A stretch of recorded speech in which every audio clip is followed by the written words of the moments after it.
Alright guys, welcome back to another video. Move you guys over just a little bit. Cool. Welcome back to another video. Today is going to be a review day. We are going to be reviewing nothing other than my PlayStation 5. So I'm going to go over a few things with you. First things we are going to go over are the looks of the PlayStation 5 and the controller. We are also going to go over the looks of the interface and the feel of the interface. We're then going to go ahead and touch on the battery life of the controller, the graphics of the actual PlayStation 5, playing games like Spider-Man and Call of Duty. Also, a game that I just put on my channel not too long ago. Yesterday, I believe I actually streamed it, Assassin's Creed. We're also going to talk about running noise, like fan noise or anything like that. Then we're going to conclude with the overall score of the PS5 out of 10 for me. It is going to be very personal. It's going to be what I think. So what you think could be different, but it's going to be just generally what I feel. So without further ado, let me make sure this is on. Yeah, okay, cool. Without further ado, we are going to go ahead and jump right in. We're going to talk about the looks of the PlayStation 5 and the controller. All right, so right now I'm going to be showing you the look of the PlayStation 5. I have grown to love this look. At first, I really thought it looked weird, especially laying down, since most of the footage, the promotion footage that we've seen of this console has been of it standing up. I do like it. I love the look of it now. The little accent lights on the edge right there have really grown on me, and I absolutely love it.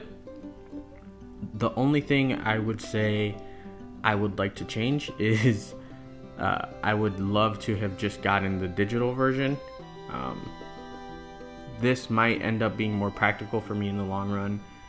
Most likely is going to be more practical for me in the long run. But I do, just solely on looks, like the digital version better, just because the contour of the actual PS5 is more uniform and doesn't have that like bump needed for the disc tray that my PlayStation has. Alright, moving on over to the controller. I actually really like the look of the controller, like I've said in my unboxing video.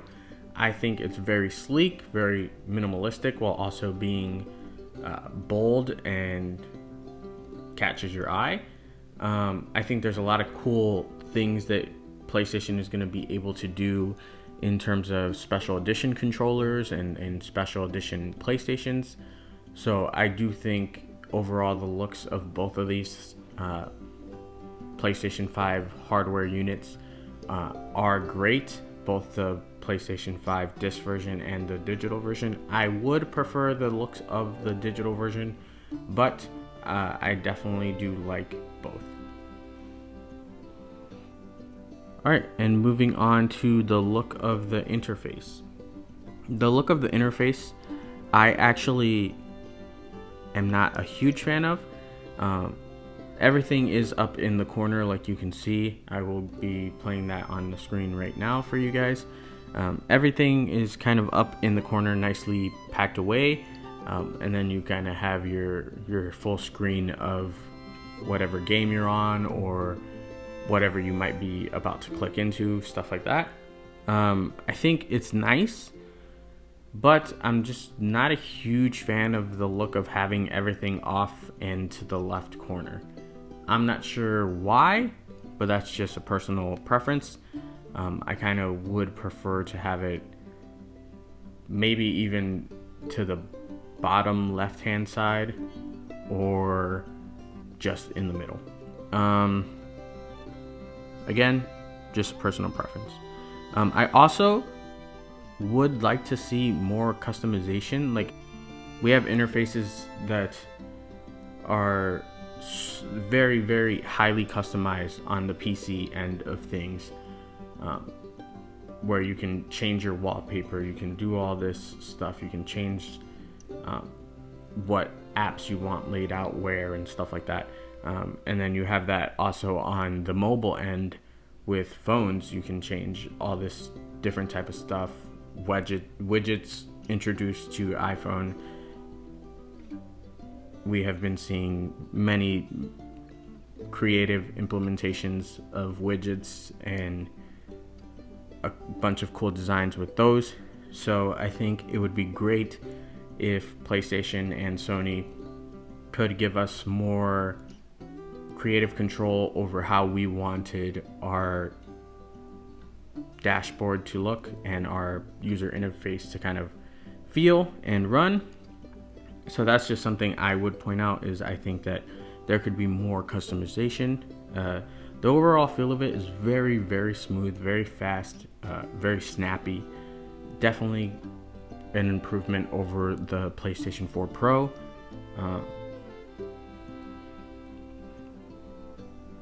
And I think that will be an aspect that everyone is going to be ecstatic over.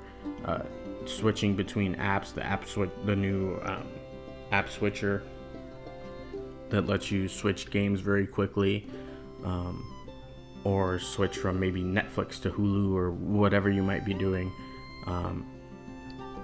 Really, really works great. It's not quite instantaneous, but it is quick enough to where you might look away for a second, look at your phone, look back up, and the app that you wanted to click into is up and running. So it is very, very fast, just not completely instantaneous, like I've heard people say the Xbox is.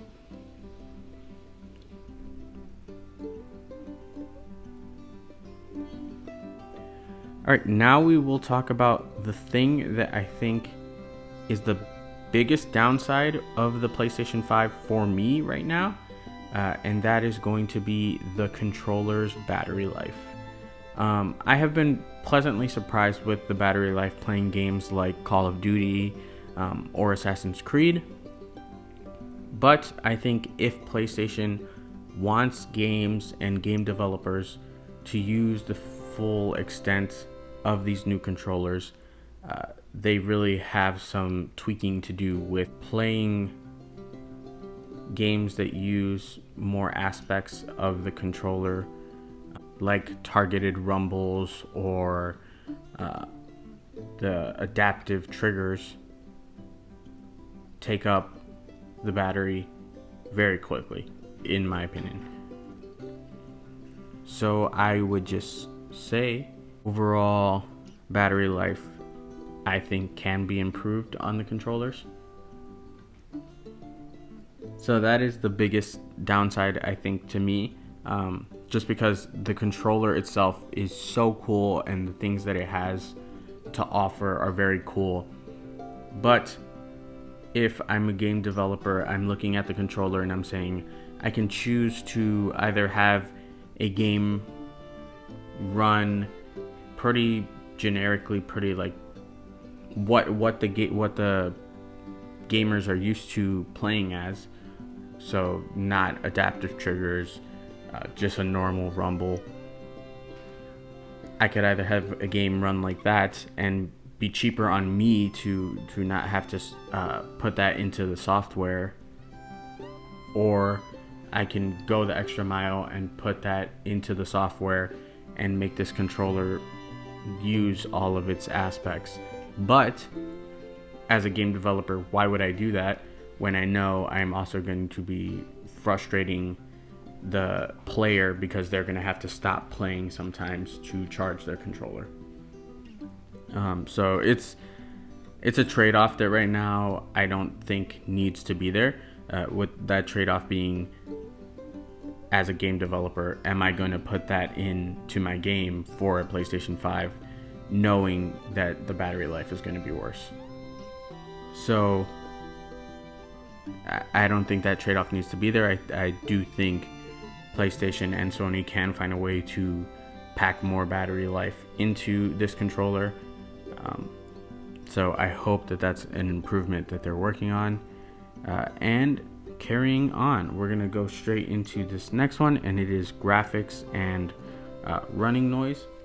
The reason I paired these two together is because, as I'm sure many gamers out there know, especially console gamers, if you are playing a game that has more graphic integrity, you are going to hear your fans much louder than if you're playing a game like Minecraft. The reason that is because your PlayStation or Xbox is working harder. So I noticed playing Spider-Man Miles Morales on my PlayStation 4 Pro, the fans kick very hard and you can hear them so loudly. But playing it on my PlayStation 5, I have heard nothing. So carrying on with graphics and running noise, my PlayStation 5 has been almost dead silent. If I go ahead and stick my ear right next to it, obviously I am going to hear something. But other than that, I have not heard a peep out of this Xbox 5. I have not heard a peep out of this PlayStation 5 while playing a game like Spider-Man Miles Morales that is going to be more graphically, is going to be pushing the PlayStation to work a little bit harder. Obviously with the PlayStation 5, it's not going to be pushing it to work as hard as with a PlayStation 4 Pro, so that can also be that's also an aspect. But I am going to go out there and say every game that I have played on the PS5 so far has run very smoothly and has been super quiet. So running noise, I would definitely give it a A+. It has not made any noise for me, so I love it. Overall score, the big one here, out of 10, I'm going to give the PlayStation 5 an 8. So yeah, it does get a passing score. The reason I give it an 8, and I am giving it a flexible 8, I do think it will have the potential to increase over time. The reason I'm giving it an 8 though is because something that I've realized a lot of people don't know is that if you don't have a 4K TV or a TV or a monitor that are going to be capable of running 4K or HD, buying a PlayStation 5 right now is completely not worth it. The reason I say that is you will not see much of a difference, if any difference at all, from a PlayStation 4 or PlayStation 4 Pro. The reason that is because your TV will need to support 4K gaming for you to be able to really experience a game in 4K. If not, it will automatically just switch it down to like 1080p or something like that. So if you don't have a TV or the budget to get a newer TV or a newer monitor, PlayStation 5 is not really going to be worth it right now, especially since moving into my next point right now, especially since the number of games that are out for only the PlayStation 5 right now is basically 1. Yeah, you heard me right. The number of games right now that is out for the PlayStation 5 is basically 1. And that game is just a stock game that comes with the PlayStation 5. It is Astro's Playroom. That game is great. Don't get me wrong, I definitely loved that game and I enjoy it and I'm gonna play it even more. But